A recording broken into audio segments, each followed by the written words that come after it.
అందరికీ నమస్కారం. జీవితంలో మనం నేర్చుకునే గొప్ప పాఠాలు కొన్నిసార్లు చాలా సింపుల్ విషయాల్లో దొరుకుతాయి. ఉదాహరణకు, దక్షిణ భారతదేశానికి చెందిన ఓ చిన్న అందమైన తెలుగు పద్యంలో లాగా. ఈ పద్యం ప్రకృతిలో దాగి ఉన్న ఓ పెద్ద రహస్యాన్ని మనకు ఎలా చెప్తుందో రండి కలిసి తెలుసుకుందాం. పద్యం మొదలయ్యేదే ఓ అద్భుతమైన వాక్యంతో, పరుల కొరకే నదులు ప్రవహించు. అంటే నదులు ప్రవహించేది ఇతరుల కోసమేనట. చూసారా, ఈ ఒక్క లైన్లోనే మొత్తం పద్యం యొక్క ఆత్మ, దాని సారాంశం అంతా ఇమిడిపోయింది. సరే, మరి కవి తన పాయింట్ని ఎలా ప్రూవ్ చేస్తాడు? చాలా అందంగా ప్రకృతి నుంచే ఓ 3 సింపుల్ కానీ చాలా చాలా పవర్ఫుల్ ఎగ్జాంపుల్స్ తీసుకుంటాడు. ఇంతకీ అవేంతో చూసేద్దామా? మొదటిది నదులు. ఒక్కసారి ఆలోచిద్దాం. ఒక నది ఎప్పుడైనా తన నీటిని తానే తాగుతుందా? లేదు కదా. దానికి బదులుగా అది తన దారిలో ఉన్న ప్రతిదానికి ప్రాణం పోస్తుంది.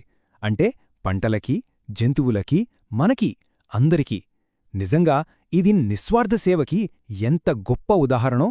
ఇక రెండో ఉదాహరణ ఆవులు. అవి పాలిస్తాయి, కాని తమకోసం కాదు. ఆ పాలు వాటి దూడలకే కాదు, మనలాంటి వాళ్లక్కూడా పోషణనిస్తాయి. ఇక్కడ కూడా అదే సూత్రం, అదే నిస్వార్థ సేవ మనకు చాలా స్పష్టంగా కనిపిస్తోంది. సరే, ఇక మూడోది చెట్లు. ఒక చెట్టు పండ్లను కాస్తుంది. ఎవరికోసం? తనకోసం కాదు కదా, ఇతరుల ఆకలి తీర్చడానికే. పక్షులు, జంతువులు, మనం ఇలా అందరం ఆ పళ్లను తింటాం. సో నదులు, ఆవులు, చెట్లు, ఈ మూడింటిలోనూ ఒకే కామన్ పాయింట్ ఉంది. గమనించారా? ఎస్, నదులు, ఆవులు, చెట్లు, ఈ మూడిట్లోనూ ఒకే పద్ధతి, ఒకే దానగుణం కనిపిస్తోంది.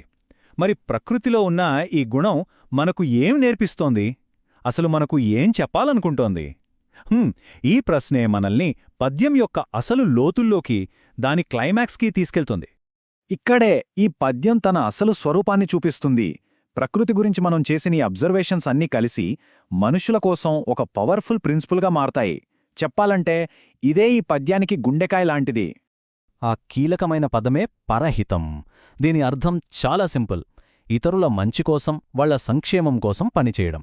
అంటే ప్రకృతి ఎలా అయితే ఏమీ ఆశించకుండా ఇస్తుందో, అలాగే మనిషి కూడా ఇతరులకు మేలు చేయడమే అసలైన ధర్మం, జీవితానికి అసలైన అర్థమని కవి మనకు చెప్తున్నారన్నమాట.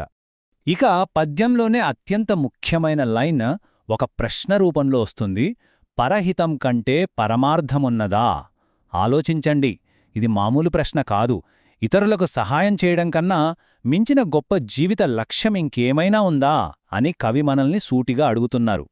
ఈ ఒక్క ప్రశ్నతో పరోపకారమనేది అన్నిటికన్నా గొప్పది అని చెప్పకనే చెప్తున్నారు. సరే, ఇంత చెప్పిన తర్వాత కవి తన సందేశాన్ని ప్రకృతి నుంచి మనుష్యుల వైపు, అంటే మన వైపు ఎలా తిప్పుతారో చూద్దాం. ఈ పద్యం చివర్లో లలిత సుగుణజాల తెలుగు బాల అని చాలా ప్రేమగా సంబోధిస్తారు. అంటే ఓ మంచి గుణాలున్న తెలుగుబిడ్డా అని. ఇక్కడ తెలుగు బాల అని ప్రత్యేకంగా అన్నా దానిలోని భావం మాత్రం మనందరి కోసం. ఈ గొప్ప పాఠాన్ని మనమందరం నేర్చుకోవాలని ప్రేమగా పిలుస్తున్నట్టుగా అనిపిస్తుంది కదా. సో చివరికి ఈ పద్యం మన ముందొక పెద్ద ప్రశ్ననుంచుతుంది. ప్రకృతిలోని ప్రతిదీ, నదులు, ఆవులు, చెట్లు అన్నీ ఇవ్వడానికి పుట్టినప్పుడు మరి మనుషులుగా మన ఉద్దేశమేంటి? ఈ చిన్న పద్యంలోని ఇంత గొప్ప జ్ఞానాన్ని మన జీవితాల్లోకి ఎలా తీసుకురావాలి? ఒక్కసారి ఈ ప్రశ్నతోనే ఉండిపోదాం, ఆలోచిద్దాం.